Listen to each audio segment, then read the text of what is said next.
cunqursa mallee hin jira. Oromoo cunqursaayera. Kun jala sararame beekuu qaba. Okay?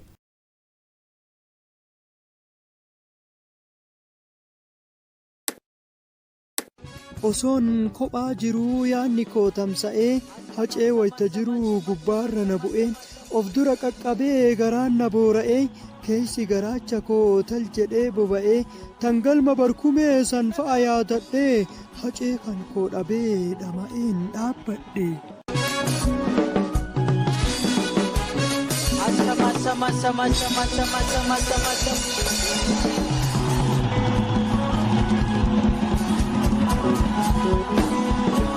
Indagamu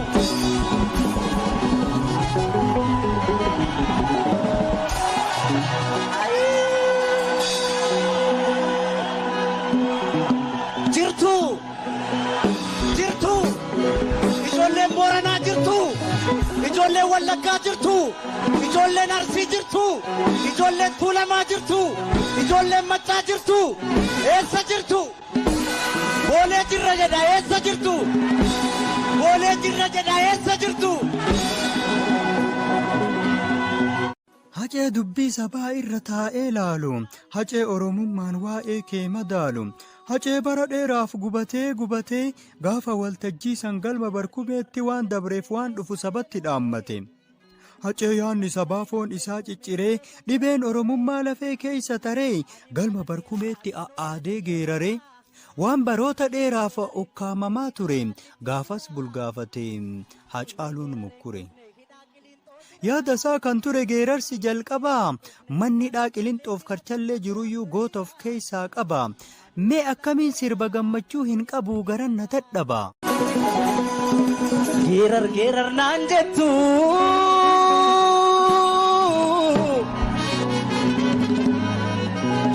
geerar naan jettu mee ka'ee taleeluure badi naan jettu mee ka'ee qajeeluure ani maalan geeraraa tanoo yaada yeelala irri geerareen quufne hidhaa qaallitti jira irri geerareen quufne hidhaa Qilinxoo jira irri geerareen quufne hidhaa Karchallee jira Karchallee Amboo jira anoo maalan geeraraa tanoo yaada yeelala.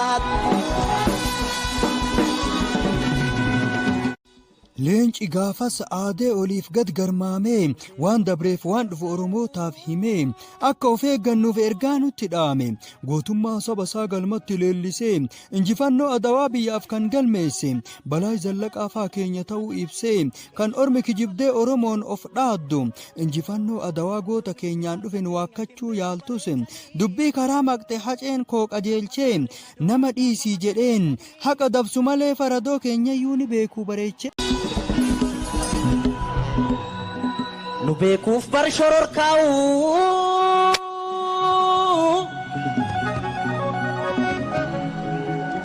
nu beekuuf bar shororkaa'u kanaaf garaa jabaatu irreef humna qabaniin ijibbaata falmatu nuun miti farda keenya hin beeku bareechanii gaafa gaarreen Adowaa gaafa maqaleessanii nuun miti farda keenya hin beeku bareechanii gaafa gaarreen Adowaa gaafa maqaleessanii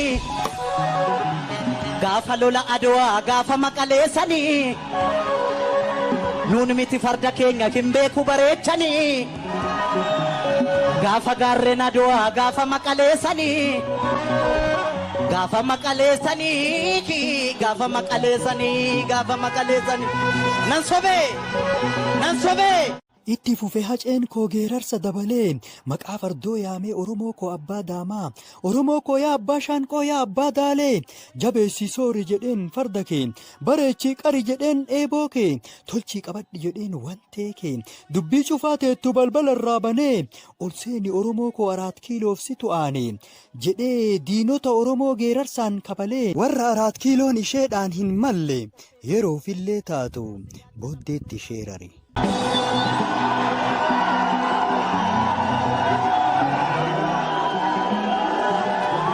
Gameessa koo yaa abbaa daamaa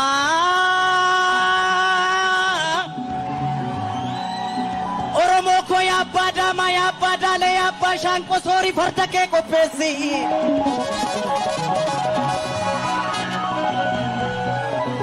Soori farda kee qopheessi eeboo kee qarii soroorsi gaacha nafannoo irraa buusi roorroo didee sirra marse maaliif duuta mana teesse.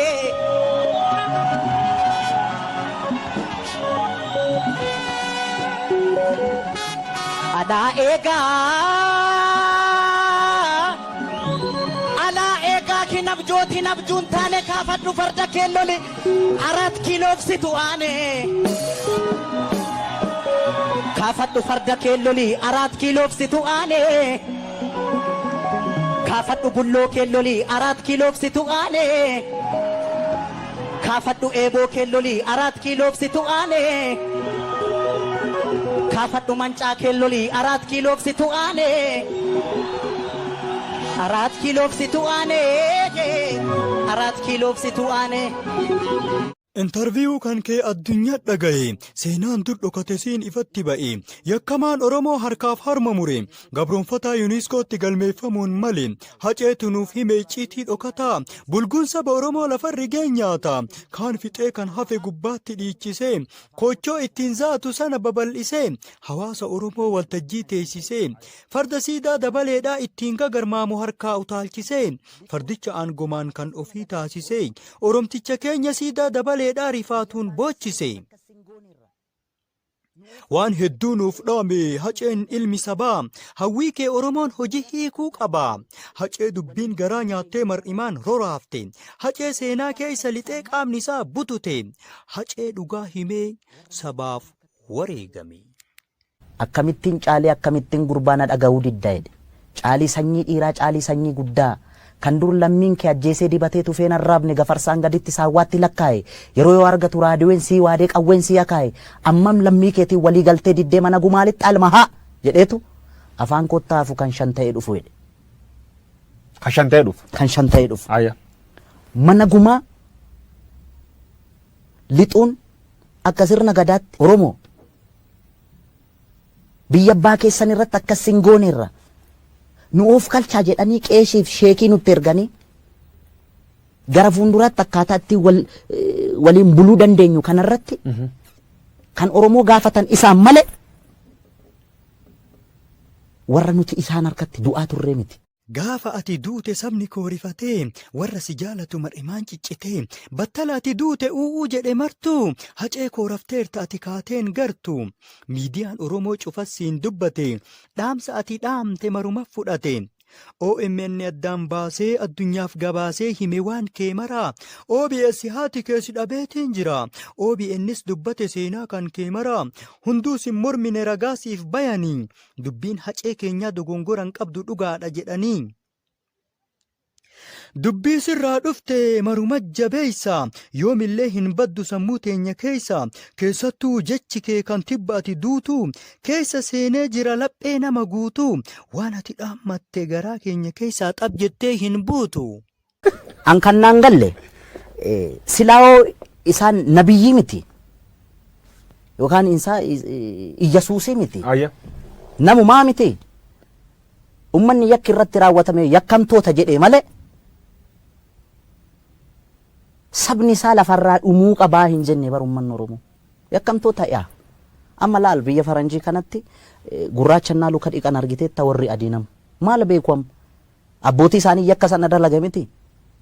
Gareen badduun sabaaf ati dhaamtee turte osoo hin bubbulin waan hamtuu eegalte Oromoota walloo hedduu erga fixxe warra madaa'anii hospitaalaaf deeman karaarra dhaabanii ambulaansii keessaa maraa gad guuranii mitaa waliin jedhu sanyiin warra bulgum irra wal gayanii haala suukaneessaan nu jalaa fixanii rabbiin haa kafalu jazaa jarasanii. Dhaamsi ati dhaamte Hacee koo dhuguma sanyiin warra sanii kaleellee har'allee borullee Oromoof diinuma. Afxanyaan diina Oromooti kaleessas diina Oromooti har'allee diina Oromooti gara fuulduraattis diina Oromooti akka wallaalummaa yaada Hacaaluu Hundeessaatti.